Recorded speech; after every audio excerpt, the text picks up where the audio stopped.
to 141. Chad Redd, ranked number 7 in the country, the senior out of Indianapolis, against 14th ranked Dylan Duncan, the redshirt senior for Illinois, a native of Winfield here in the land of Lincoln.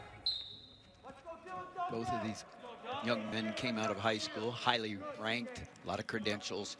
Chad Redd has turned it into a couple of All-American performances and really had some nice Big Ten championships, really improving all the time.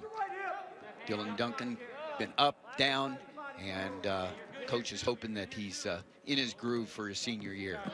Each of them have taken just one loss so far this year. Redd 7-1. Only defeat to Jaden Ironman, an 8-4 decision, close one. And it's got a few big weeks coming up, with this being the end of the regular season, then the Big Tens, and then March 18th, the opening day of the NCAA tournament, also happens to be his birthday. Well, we want to get to his birthday. We know we will. We want him to have it in St. Louis. We got to get there. What's interesting about, a couple of seniors, it is a free year in all athletics and the NCAA, so they can come back, determining what their plans are. And so Dylan Duncan, is already graduated and working on a master's, and so there's a lot going into whether these guys come back or not. Could have a lot to do with how they finish the year, Mike, what's going on in their lives.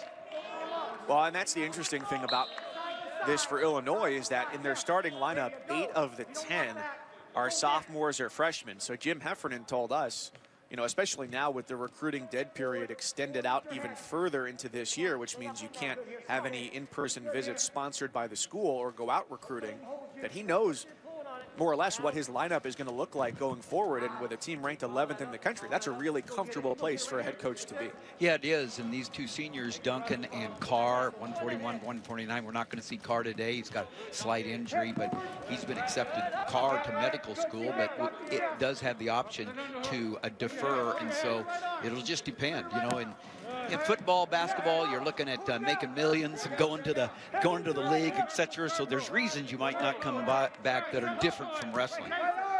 But your body tells you sometimes you just can't come back after 5 or 6 years on the mat, in the room, the practices. And so a lot of things go into whether or not these guys will take advantage. My body tells me after 30 minutes sleeping the wrong way on a pillow, it's time to give up. Yeah, you and me both. Chad Redd, he's got a lot of tools. He goes for it, and a couple of times in his career it's cost him, but he's dangerous in all positions. So that's something I'm always looking for in Chad Redd. He's got, he's very, very explosive. Learned from the best, his dad in the Indianapolis area, not too far from here, about an hour-and-a-half drive down the I-70, and his dad built great program, great club in the Indianapolis area. The Red Cobra Wrestling Academy. And Redd has had a distinguished career thus far. Last year finished 3rd at the Big Ten Championships. 2-time All-American. He finished 7th in Cleveland. A couple years ago, 8th in Pittsburgh. Mark Manning said, we challenge him to score more. Don't be happy just to win, if you can, but get some points on the board. So far, 0s through 1. Another ACC Big 12 Big Monday doubleheader. 2 teams that have worked their way closer to the edge of the bubble. Syracuse, a 20-point come-from-behind win. Yesterday, Duke knocked off top-ranked Virginia in the ACC. That'll be a big one. 7 Eastern, ESPN and the ESPN app on Big Monday. Couple of different kind of bubbles this year, Mike. The bubble for March Madness and the bubble these athletes have had to live in to compete during the COVID year. And that's a big thing about these athletes, the discipline, the bubble. They've not been able to socialize. They've just got to go from their rooms to their workouts, etc. And it's the athletes are learning things about themselves they might never have had to learn. And that's how to be comfortable with uncertainty and just uncomfortableness. And that is the biggest thing of any coach in any program that you talk to, is just being able to check in on their guys. Duncan takes the lead. And see how they're doing as people, not necessarily just as athletes, because it is such an atypical way to experience a year of your college atmosphere, of being so segregated from everybody else. Yeah, the coaches have earned their salaries because they're parent, overseer, psychologists. They're the mentor that's going to help you get through this season of uncertainty. And right now, I think that Chad Redd has some uncertainty because Duncan has done a nice job of working him and just keeping and wearing on him and making everything hard. Chad Redd likes to come from space, and what Duncan has done is kept Redd from his best on his feet, but Redd was able to not able to even work on top and work Duncan. But there's a nice shot, and he's going to try to cover, scoop the leg, cut across, and get both legs, get the two. Redd working hard here. Not finished yet, not able to get the takedown. And there's short time now, so it's a nice job. Big 15 seconds. And is that two for Duncan turning this into something that could be to the advantage of himself? But right now, Duncan trying to get his way to the buzzer of this second period. Redd was trying to swivel his way into position. Great counter effort from Duncan to keep it a 1-0 score into the third. Mark Manning, a two-time Division II champion inside the NCAA Division II Hall of Fame. And the head coach there since the 2000-2001 season at Nebraska. Yeah, winningest dual-meet coach in the history there, and just a tremendous mentor of men.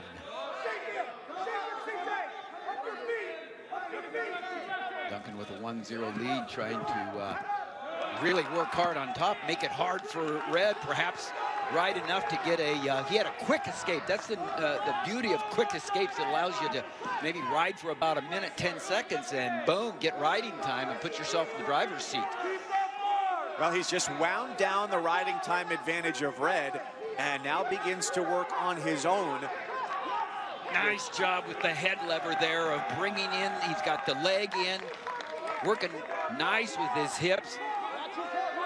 The far underhook on the arm there, and the head on the mat, chest on the mat, makes it pretty hard for Redd to get up. And right now, Duncan trying to turn the hips, and the shoulders will follow, looking for a near fall, but even more important, just not even let Redd get up to his base.